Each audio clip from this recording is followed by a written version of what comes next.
Salut à tous, c'est JB de Tel Centre de Click et on est dans le Versus de JQ.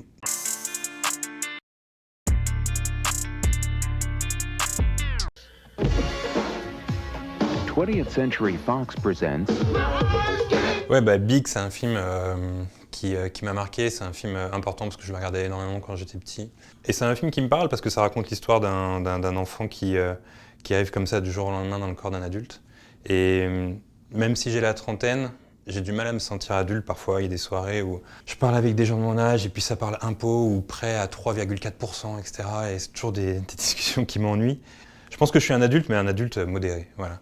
Et j'adore ce film et j'aime surtout la musique de ce film. C'est une musique qui est écrite par Howard Shore et j'ai eu la chance de le rencontrer il y a quelques années. Il avait signé pour moi un poster de Big qui trône au-dessus de mon bureau. Et voilà, je suis heureux d'avoir ce poster signé par Howard Shore. 10 years from now, people will pay $10,000 in cash to be castrated just in order to be affected by something. Ouais, ça c'est My Dinner with André de Louis Malle, donc Louis Malle qui s'est à un moment donné exporté aux États-Unis pour tourner des films là-bas. Et ça aussi c'est un film qui m'a beaucoup marqué, mais cette fois-ci plus tard dans ma trentaine. En gros, il consiste en une discussion, c'est un huis clos. Et c'est deux dramaturges qui se retrouvent dans un restaurant et puis qui discutent comme ça pendant 1h30. Le film, c'est juste ça, des discussions. Et ils discutent du sens de la vie, du sens de la mort, de la société moderne. Et je trouve que c'est un film qui est hyper visionnaire parce que dans le film, il parle de pas mal de choses qu'on retrouve aujourd'hui.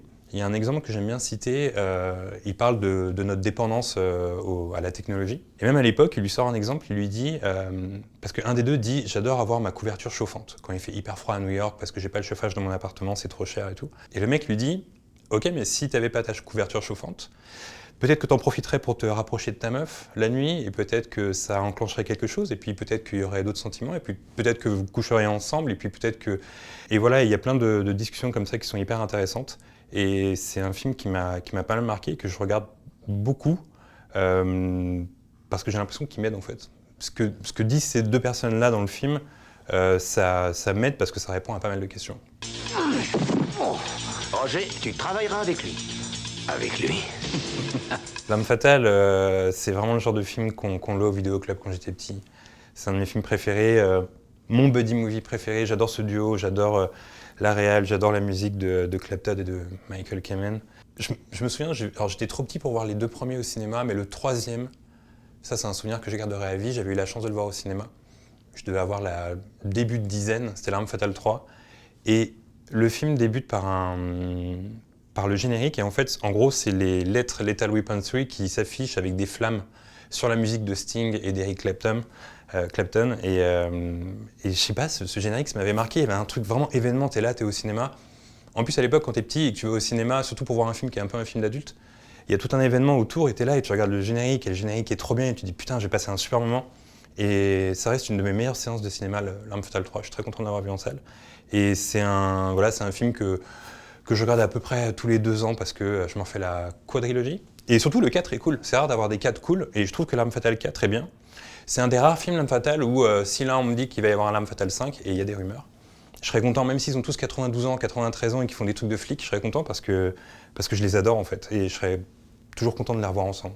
La téléportation humaine, la décimation moléculaire, la dissociation et la reformation sont de toute évidence purificatrices. Ouais, La Mouche, c'est un film qui m'avait vraiment... Pour moi, La Mouche, c'est un film qu'il faut regarder quand on est petit. Enfin, il faut le regarder quand on est grand également, mais quand on regarde ça quand on est petit, c'est hyper traumatisant. Il y a un truc où les sentiments et l'émotion est décuplée quand tu regardes ça à 10 ans, et moi, ça avait été mon cas et j'avais trouvé ça extraordinaire. J'avais été marqué par le télépode, parce que dans le film, en gros, c'est un type, donc, incarné par Jeff Goldblum, qui crée 2 télépodes, et en fait, il crée la téléportation, on peut se téléporter d'un télépode à l'autre. Et voilà, et ces télépodes m'avaient vraiment marqué, et à l'époque, quand j'habitais à Montréal, je bossais dans un vidéoclub et j'avais un peu d'argent de côté. Et un jour, je traîne sur eBay et je vois le vrai télépode, un des vrais télépodes du film, qui est en vente dans un studio, comme ça, un grand entrepôt à Los Angeles. Et je me dis, allez, sur un coup de folie, je l'achète quoi. Il devait être à, je sais pas, 1500 ou 2000, je sais plus. Et je me dis, bon allez, tout ce que j'ai mis de côté, je le mets et j'achète un télépode. Sans réfléchir que j'habite à Montréal, que je vais devoir rentrer à Paris et qu'un télépode, ça fait genre 3 mètres de hauteur. Et le mec me dit, j'ai plus les chiffres, mais c'était un truc comme, ça va être entre 5 et 10 000 euros l'envoi. Ça m'a vraiment calmé, j'étais là genre ouais, mais qu'est-ce que je fais n'importe quoi.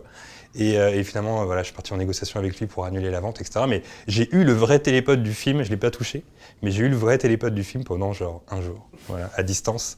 Mais je désespère pas de l'avoir un jour, le télépod du film. Je sais pas où je le foutrais, mais voilà, c'était un souvenir assez rigolo. This job would be great if it wasn't for the customers. I don't bother them and they don't bother me. I could do without the people in the video. Ouais, donc Clerks de Kevin Smith, en fait, c'est une des raisons pour lesquelles j'ai voulu bosser dans un vidéoclub à Montréal.